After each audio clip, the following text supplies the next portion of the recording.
This is a training program of Bank Network for support of the Roma entrepreneurship.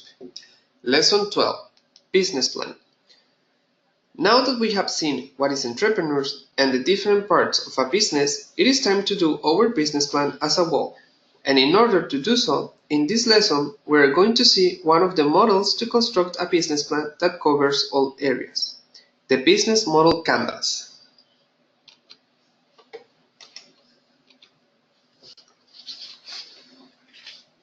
At the end of this lesson, you will have a good understanding of the importance of a good business plan and the key components to prepare it by analyzing some tools useful to create a business plan.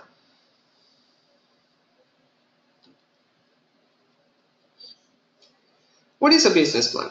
Well, it is a formal statement of business goals, reasons they are attainable, and plans for reaching them. It may also contain background information about the organization or team attempting to reach those goals. Business plans may target changes in perception and branding by the customers, clients, taxpayers, or larger community. When the existing business is to assume a major change or when planning a new venture, a 3 to 5 year business plan is required, since investors will look for their investments return in that frame of time. Business plans may be internally or externally focused, and they are the decision-making tools. The content and format of the business plan is determined by the goals and the audience. For example, a business plan for a non-profit might discuss the fit between the business plan and the organization's mission. Preparing a business plan draws on a wide range of knowledge from many different business disciplines: finance, human resource management, intellectual property management, supply chain management, operation management, marketing, among others. It can be helpful to view the business plan as a collection of sub-plans, one for each of the main business disciplines.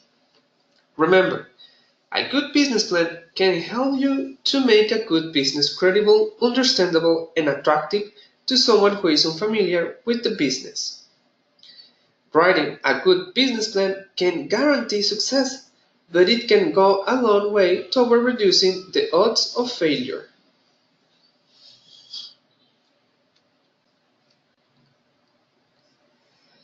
Now that we know what a business plan is, let's start by introducing one of the most successful techniques to develop business plan: the business model canvas. The business model canvas is a strategy management and lean startup template for developing new or documenting existing business models. It is a visual chart with elements describing a firm's or product's value proposition, infrastructure, customers, and finance. It assists firms in aligning their activities by illustrating potential trade-off.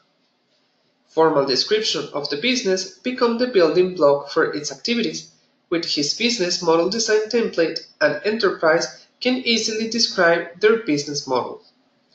The business model canvas can be printed out on a large surface so groups of people can jointly start sketching and discussing business model elements with post-it notes and board markings.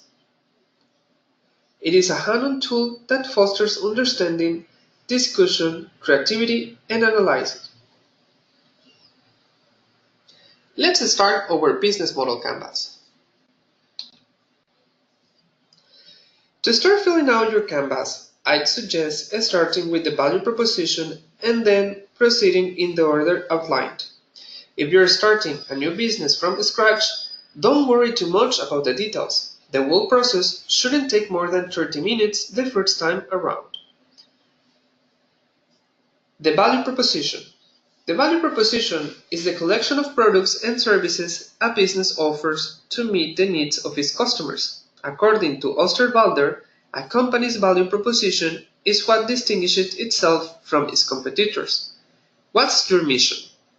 What problems are you going to solve and how are you going to solve them? The value proposition provides value through various elements such as newness, performance, customization, getting the job done, design, brand status, price, cost reduction, and so on. The value proposition may be quantitative by the price and efficiency, and qualitative by the overall customer's experience and outcomes. Once we have described the value proposition, it is time to start with the aspects related to the customer segment. To build an effective business model, a company must identify which customer it's trying to serve. Various sets of customers can be segmented based on the different needs and attributes. The different types of customer segments include mass market. The mass market is not a specific segmentation for a company that follows the mass market. The mass market element as the organization displays a wide view of potential clients, for example, selling cars. Niche market. Customer segmentation based on specialized needs and characteristics of its clients, for example, Rolex. Segmented. A company applies additional segmentation within existing customer segments. In the segment situation, the business may further distinguish its clients based on gender, age, or income. Other customer segments include diversity. A business serves multiple customer segments with different needs and characteristics. And finally, multi-sided platform market. For a smooth day-to-day business operation, some companies will serve mutually dependent customer segment. A credit card company will provide services to credit card holders while simultaneously assisting merchants who accept those credit cards. So, identify the customer segment with who you will work. After the identification of the market niche, it is time to identify the channels by which you are going to reach this segment. A company can deliver its value proposition to its targeted customers through different channels. Effective channels will distribute a company's value proposition in ways that are fast, efficient, and cost-effective. An organization can reach its client either through its own channels, for example storefronts, partner channels, for example major distributors, or internet, or a combination of them. After the channel has been identified, it is time to think about customer relationship to ensure the survival and success of any business. Companies must identify the type of relationships they want to create with their customer segments. Various forms of customer relationships include personal assistance. Assistance in a form of employee-customer interaction, such as assistance is performed either during sales, after sales, and or both. Dedicated personal assistance. The most intimate and hands-on personal assistance where a sales representative is assigned to handle all the needs and questions of a special set of clients. Self-service. The type of a relationship that translates from the indirect interaction between the company and the client. Here, an organization provides the tools needed for the customer to serve themselves easily and effectively. Automated service. A system similar to self-service, but more personalized as it has the ability to identify individual customers and his/her preference. For example, Amazon, which he makes suggestions based on the characteristics of the previous tools or items that you purchase. Finally, communities. Creating a community allows for a direct interaction among different clients and the company. The community platform produces a scenery where knowledge can be shared and problems are solved between different clients.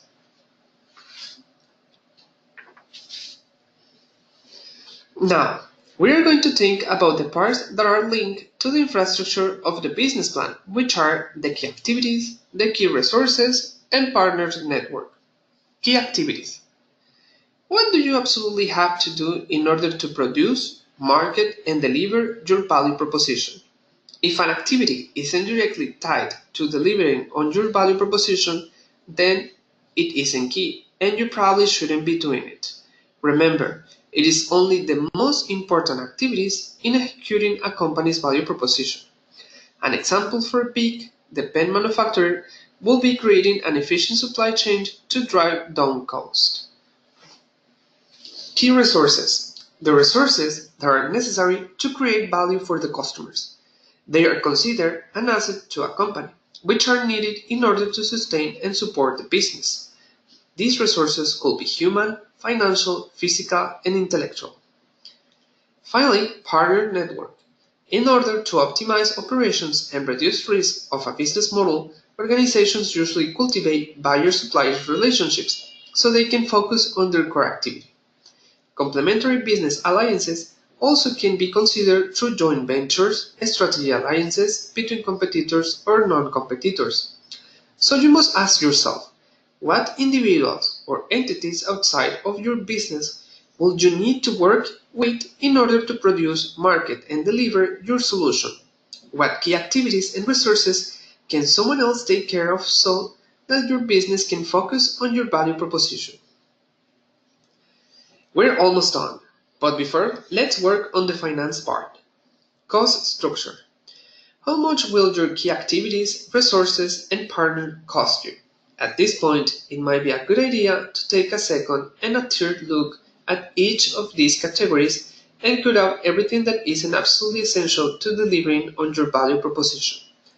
This describes the most important monetary consequences while operating under different business models. For example, classes of business structure. Cost driving. This business model focuses on minimizing all costs and having no frills. Example, low-cost airlines. Value driven. Less concerned with cost, this business model focuses on creating value for their products and services. For example, Louis Vuitton, Rolex, and all of these types of magazines.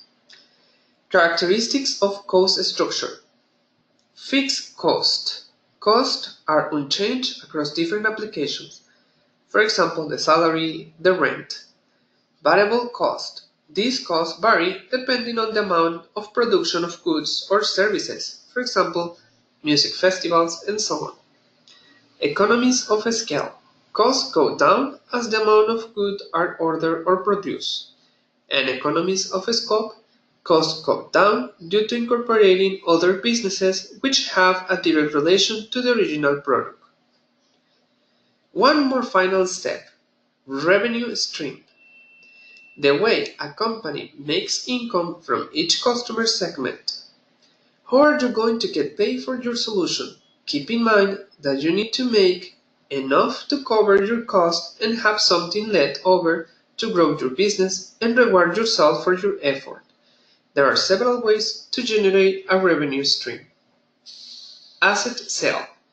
The most common time, selling ownership rights to a physical good, example, retail corporations. Usage fee. Money generated from the use of a particular service, for example, OOPS. Subscription fees. Revenue generated by selling a continuous service, for example, Netflix. Lending, leasing, and renting, giving exclusive rights to an asset for a particular period of time, for example, leasing a car. Licensing, revenue generated from charging for the use of a proper intellectual property. Brokerage fee, revenue generated from an intermediate service between two parties, for example, a broker selling a house for commission. And finally, advertising, revenue generated from charging fees for product advertising. And that's it, we're done. Now that we have filled out the canvas, don't be afraid to make your own business model canvas for your entrepreneurship idea. Remember, the first time it shouldn't take you more than 30 minutes, but then you will have to make revisions as you learn. This should be a living document that represents your best hypothesis in an evolving landscape.